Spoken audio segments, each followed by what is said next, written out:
Olá, sejam todos muito bem-vindos ao canal do YouTube do Centro Espírita Allan Kardec, aqui na cidade de Campinas, estado de São Paulo.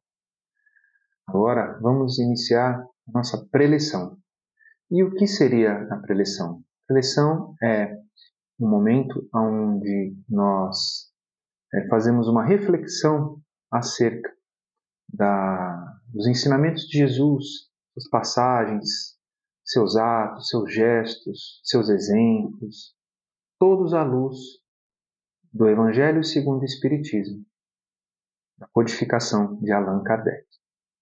Vamos iniciar a nossa preleção, mas antes eu gostaria de convidar a todos que juntos façamos uma breve prece.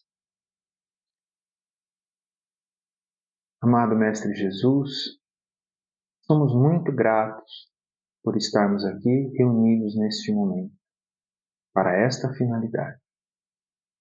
Que todos nós possamos absorver o máximo dessas informações para que elas toquem os nossos corações de uma forma profunda, de uma forma intensa e de uma forma consistente, para que com isso consigamos nos tornar mais fortes, confiantes e serenos na nossa caminhada. Sê conosco, Mestre Jesus, hoje e sempre. Bom, então, nós vamos, na verdade, dar a continuidade de uma reflexão de um capítulo. Na semana passada já foi feita uma reflexão do capítulo 12 do Evangelho segundo o Espiritismo, então amai os vossos inimigos, e nós vamos dar a continuidade sobre alguns outros tópicos abordados nesse capítulo. Então, esse tema ele tem uma base evangélica, antes de mais nada, e ela pode ser encontrada no livro de Mateus, capítulo 5, versículos 38 a 42. E lá diz assim: Vós tendes ouvido o que se disse, olho por olho e dente por dente.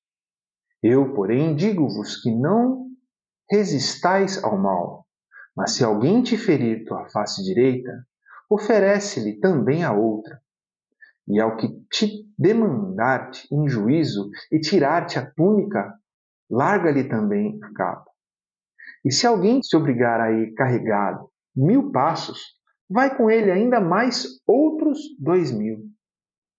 Dá a quem te pede, e não voltes as costas ao que deseja que lhe emprestes. Então, primeiramente, é importante, para que tenhamos condições de refletir sobre os ensinamentos do Mestre, que nós possamos destacar alguns pontos. O fato dele, de Jesus, dizer aos judeus que antes seria o olho por olho, dente por dente.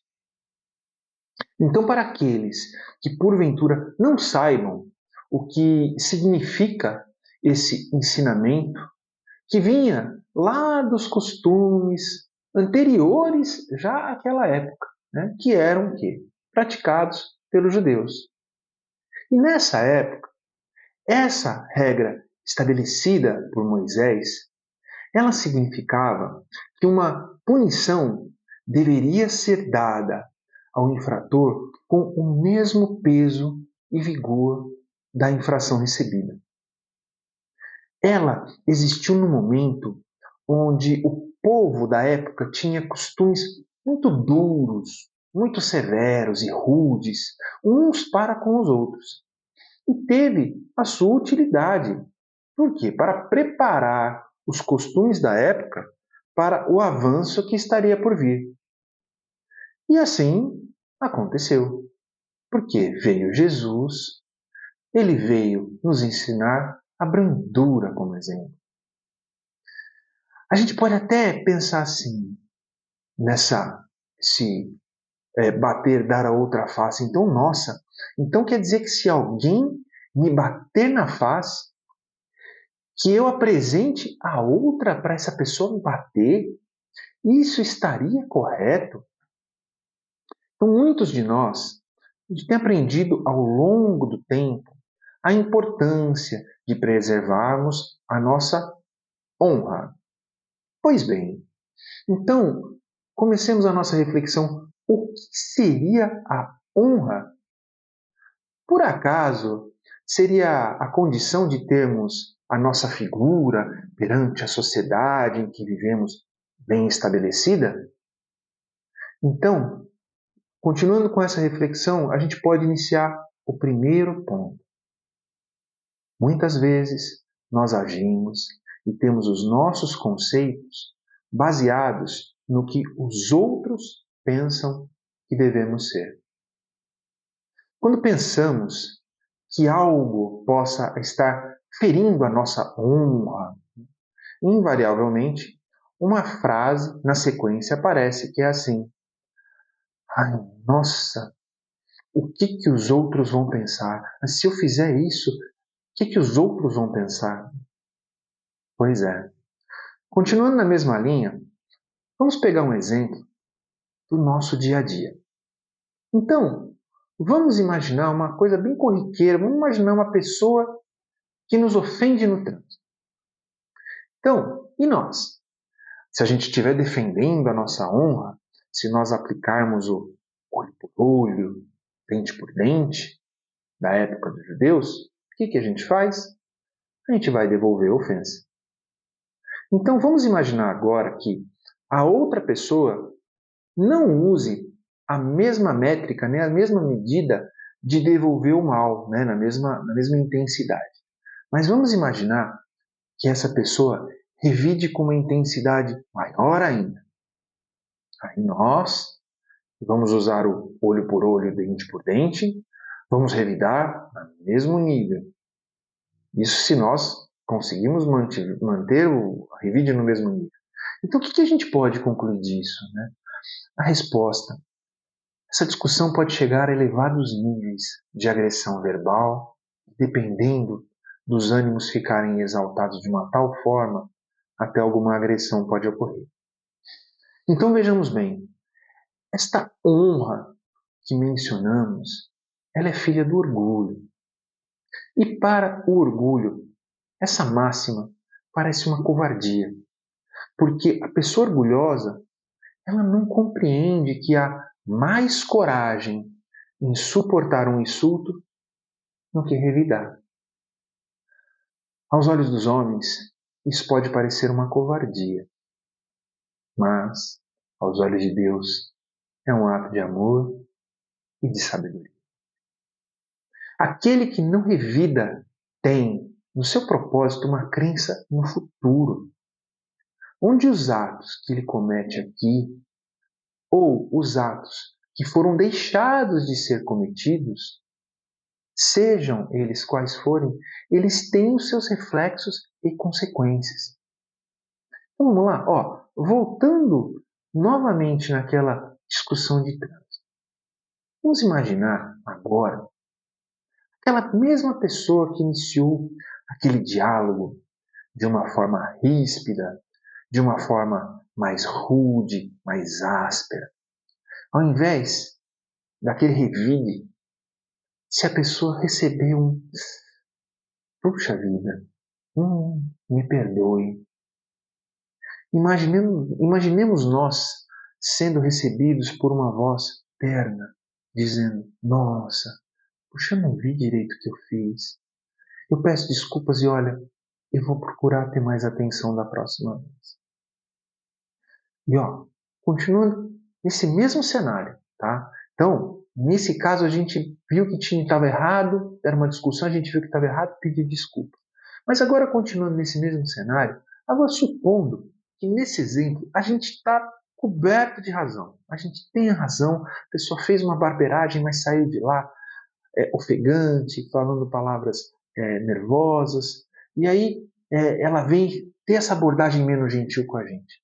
Mas mesmo assim, então, vamos imaginar que se a gente devolver a resposta da seguinte forma, e falar assim, olha, espera aí um pouquinho, nós temos um problema e nós precisamos resolver. E não vai adiantar nada a gente se exaltar, porque a gente desse jeito não vai chegar a lugar nenhum se a gente ficar nervoso, né?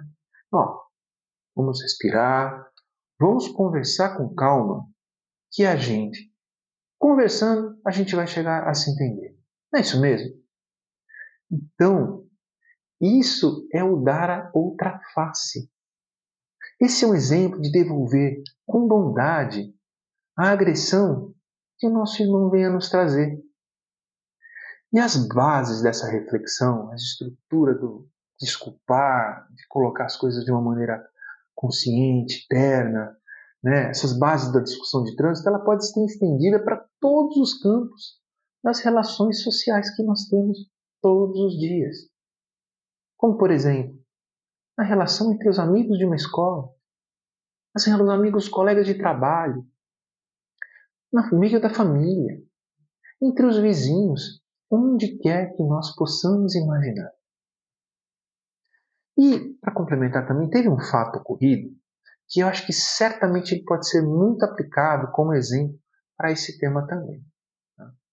Em uma das sessões públicas que realizava no Centro Espírita em Uberaba, Chico Xavier, famoso médium espírita, né, que atendia muitas pessoas, procurava consolar as dores de muitos que chegavam até ele. Aí uma vez ele teve o desprazer de levar uma cusparada no rosto, simplesmente porque uma pessoa tinha duvidado de uma mensagem mandada por um familiar. Aí o Chico, sem graça, enxugou aquilo que estava no seu, aquela cusparada, né, com um lenço, e envergonhado com a cena, mas ele se limitou a agir como uma pessoa de bem, sem devolver a agressão. E ele lembrou-se do ensinamento de Jesus. E no caso, esse é o dar a outra face. A face da gentileza, a face da educação, da compaixão. Mas até ele, uma pessoa que demonstrava o bem, não foi fácil ele ter passado por algo tão ultrajante. Como depois ele chegou a desabafar com os amigos. Ele chegou em casa chorando, muito triste pelo que tinha acontecido. Mas aí Emmanuel, seu mentor espiritual, que o acompanhava, que o aconselhava e dava muitos, que acompanhou em todas as tarefas dele, e o aconselhou. E disse assim: quando alguém cuspir em seu rosto, diga para si mesmo simplesmente que a chuva molhou sua face. E se alguém pedir explicações, não reclame. E ainda pensando na serenidade, né? Vamos imaginar agora uma pessoa do nosso convívio chegando de maneira agressiva até nós.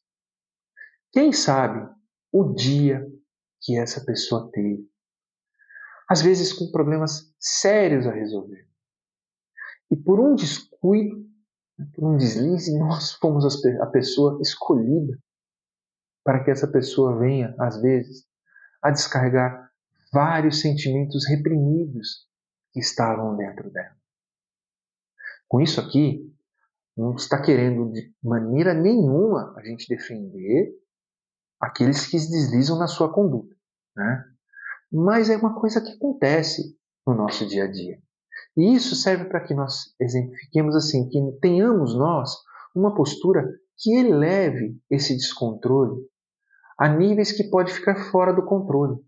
Então a gente identificar isso. Então, que fique bem claro que a máxima de dar a outra face não pode ser interpretada ao pé da letra. Porque se levada às últimas consequências, ela viria o quê? A condenar toda a repressão, mesmo aquelas que legais, assim, e deixaria campo livre aos maus, que nada teriam a temer, não se pondo freio às suas agressões. Bem logo, todos bons seriam suas vítimas. Por essas palavras, Jesus, ele não proibiu a defesa, mas ele condenou a vingança. É simples, mas eu sei que requer muito esforço para a aplicação. Não nos é conveniente que devolvamos o mal com o mal. temos que trabalhar a cada dia para que o nosso orgulho vá diminuindo. Um outro tema que também nós podemos abordar e falar bem superficialmente, mas que podemos aprofundar um pouquinho agora, é sobre a vingança. Ou seja, num primeiro momento, a gente recebe a ação da outra pessoa. E aí, esta ação ou nos ofende, ou agride, ou incomoda. E aí, então, nós planejamos uma ação para que uma outra determinada situação no futuro possa vir a causar o mal àquela pessoa que nos fez alguma coisa não boa, uma coisa má. E isso é vingança. E quando aquele busca vingança, ele é mais forte. Quando a pessoa que busca vingança está numa condição, pode ser numa condição física ou numa condição social, financeira, e ela tem uma força maior, a vingança, invariavelmente, ela vai tender a ter um peso muito intenso do vingador sobre aquele que vai receber a punição. É uma ação onde muitas vezes vários sentimentos também menos nobres, porque muita coisa se mistura, vai ter rancor, mágoa, ressentimento, eles vão aflorar sobre o ser daquele que quer a vingança e vai mobilizar forças muitas vezes imagináveis, que certas vezes vão extrair de dentro daquele que produz a vingança astúcia, malícia, maledicência, mobilizando para atitudes menos nobres. Então, quando a vingança é planejada, muitas vezes arma-se uma situação para que o dito oponente ele caia em uma cilada. E o que Jesus nos exemplificou em sua passagem? Jesus foi traído, Jesus foi insultado, maltratado, enfim, tantos motivos que, por muito menos, pensaríamos em ir à desforra, mas ele teve a sua conduta reta, ilibada. E hoje estamos aqui falando do seu exemplo e de suas atitudes. Vale a pena destacar novamente: não sejamos vingativos.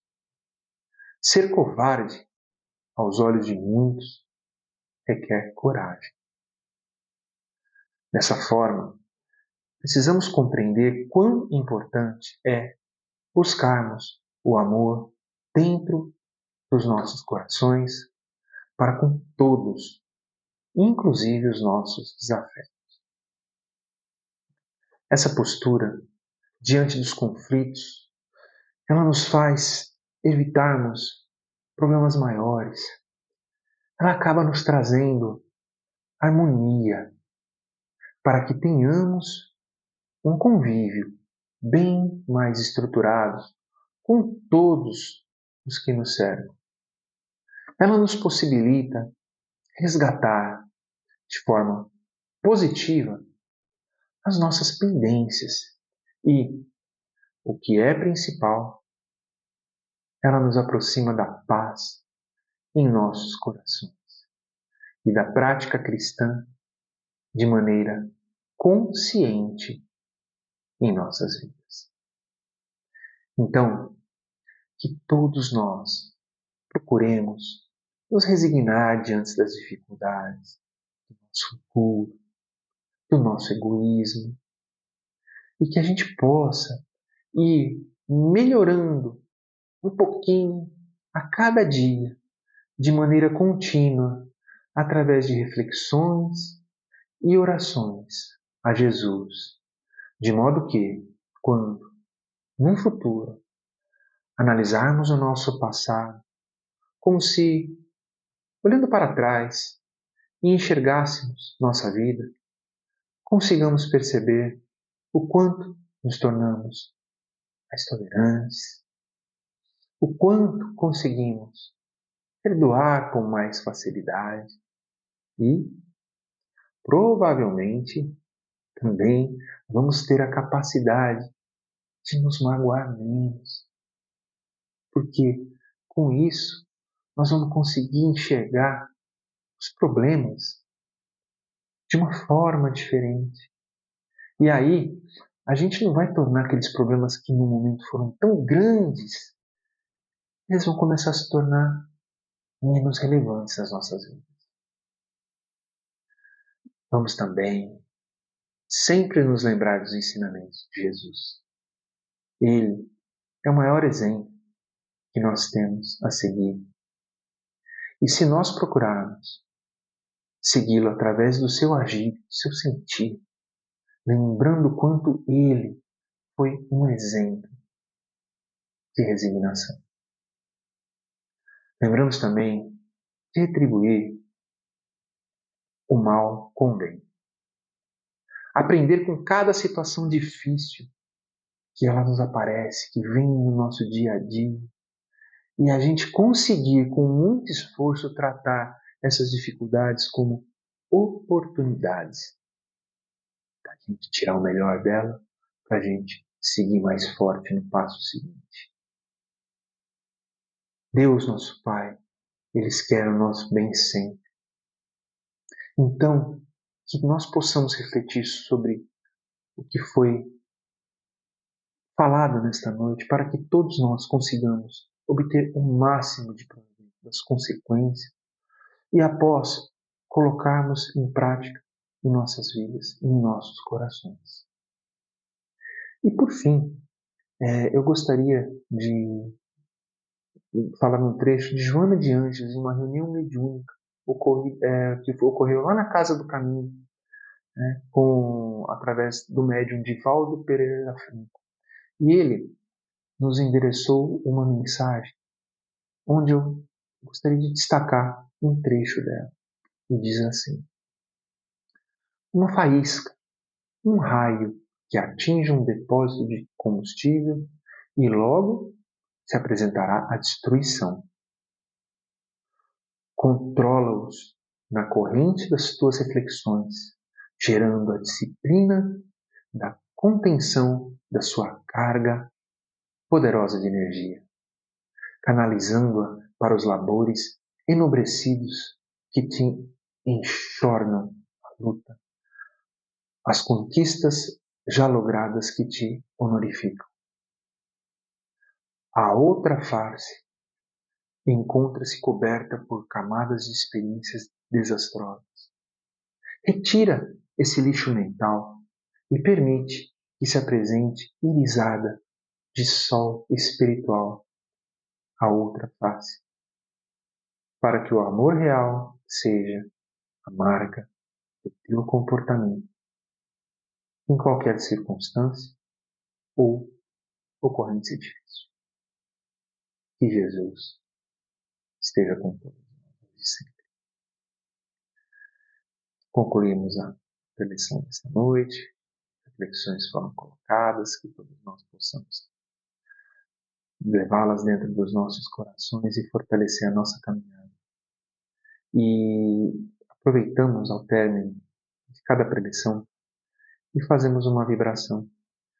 Ela é o que? Ela é um momento onde juntos nós vamos direcionar aquilo que conquistamos de bom, esse pensamento salutar, e vamos, através do nosso pensamento, produzir coisas boas, direcionar através da nossa vontade. Então, eu convido a todos para que façamos juntos uma pequena vibração com muito amor, todos unidos. Então, iniciando a vibração, esse momento de amor, esse momento onde juntos conseguimos reunir tudo de bom que temos em nós. Vamos iniciar direcionando a todos os lares, ao lar de cada um que esteja aqui envolvido nesta vibração, para que possa envolver a todos que lá vivem, harmonizar as relações, fortalecer o convívio, e que essa vibração consiga estabelecer a proteção necessária de todo mal e possa ocorrer. Obrigado, Jesus, por essa oportunidade. Vamos continuando essa vibração.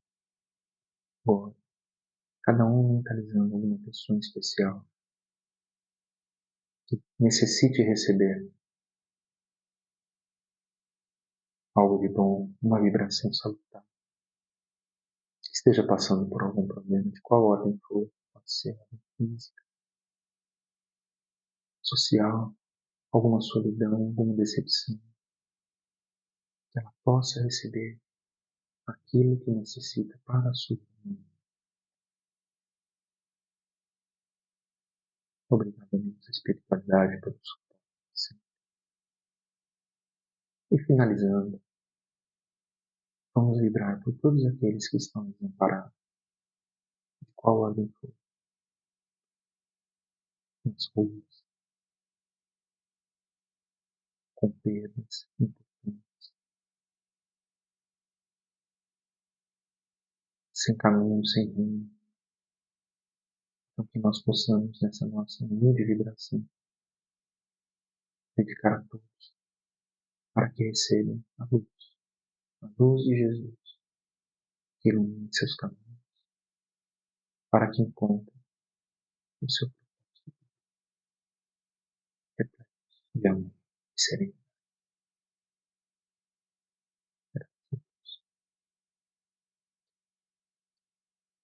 Concluímos então a vibração. Desta maneira, agradecemos imensamente a participação de todos e convido para que estejam sempre conectados no canal do YouTube do Centro Espírita Allan Kardec para outras preleções e outras programações, sempre para levar a codificação a todas as pessoas. Muita paz a todos.